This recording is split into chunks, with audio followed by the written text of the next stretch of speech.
Hi, this is sir Shoaib from sir Shoaib teaching school.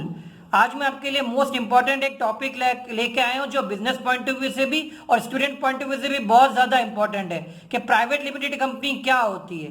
Private limited company समझने से पहले आपको एक बिजनेसमैन का माइंड पढ़ना होगा कि बिजनेसमैन के माइंड में क्या सवालात होते हैं। वैसे तो बेशुमार सवालात होते हैं, लेकिन सबसे इंपॉर्टेंट सवाल ये होता है कि वो कौन सा कारोबार करे, सोल प्रोप्राइटरशिप करे, अकेला कारोबार करे, पार्टनरशिप करे यानी दो चार लोगों के साथ मिलकर कारोबार करे, या एक कंपनी खोले। ठीक है, तो ये तो एक अहम सवाल होता है। तो कुछ हर चीज के कुछ फायदे होते हैं, कुछ नुकसान होते हैं। आज मेरा टॉपिक है कि मैं आपको प्राइवेट कंपनी के बारे में बताऊं। तो मैं जरा सोल प्रोप्राइटरशिप और पार्टनरशिप के बारे में जरा इंट्रोडक्शन देता हूं, फिर आपको प्राइवेट कंपनी के बारे में बताऊंगा। देखिए, सोल प्रोप्राइटरशिप क्या होता है? अकेले कारोबार करने वाला। देखिए, अकेले कारोबार करने के बहुत सारे फायदे भी होते हैं, कुछ नुकसान भी होते हैं। जैसे वो प्रॉफिट सारा उसको जाता है, सारे डिसीजन वो खुद लेता है, सीक्रेसी होता है, कितना कमाता है। तो ये तो फायदे होते हैं, लेकिन एक नुकसान भी बहुत बहुत बड़ा नुकसान होता है। ठीक है, सबसे मोस्ट इंपॉर्टेंट नुकसान क्या होता है? मिसाल के तौर पे एक सोल प्रोप्राइटरशिप है जो अकेला कारोबार है, उसने 5 करोड़ का बैंक से लोन लिया।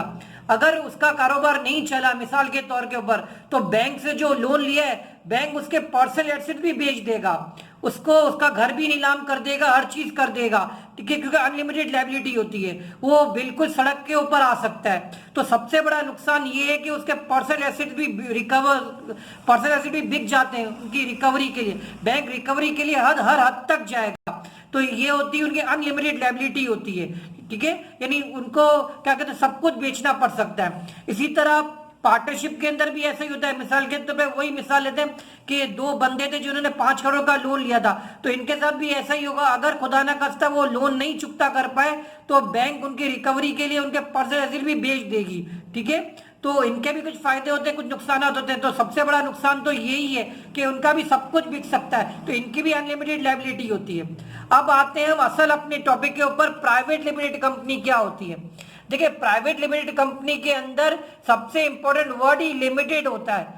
सबसे इंपॉर्टेंट वर्ड लिमिटेड होता है कि प्राइवेट लिमिटेड कंपनी के अंदर क्या होता है, खुदा ना करता उन्होंने भी समझे मिसाल के तौर पे 5 करोड़ रुपए का लोन लिया है बैंक से, और उनका भी बिजनेस नहीं चला, उनकी भी कंपनी नहीं चली, लेकिन क्या कहते हैं, बैंक उसकी रिकवरी के लिए इनके पर्सनल एसेट्स नहीं बेच सकते।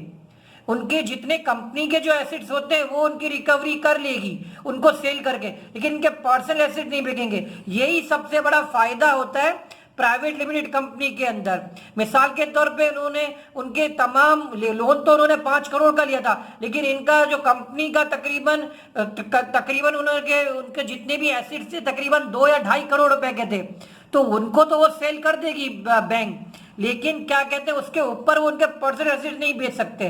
तो यही प्राइवेट लिमिटेड कंपनी का फायदा होता है। इसके अंदर लायबिलिटी लिमिटेड होती है, यानी उधार एक लिमिट तक होता है, उनके बिजनेस की हद तक होता है। इनके पर्सनल एसेट रिकवर नहीं कर सकते, बैंक रिकवर नहीं कर सकता, उनको सेल नहीं कर सकता। तो यही फायदा होता है प्राइवेट लिमिटेड कंपनी का सोल प्रोप्राइटरशिप और पार्टनरशिप के ऊपर। ठीक है, मैं उम्मीद करता हूं आपको ये वीडियो समझ आई होगी। अगर आपको अच्छी लगी हो वीडियो तो सब्सक्राइब करें, लाइक करें, शेयर करें। Take care, good bye.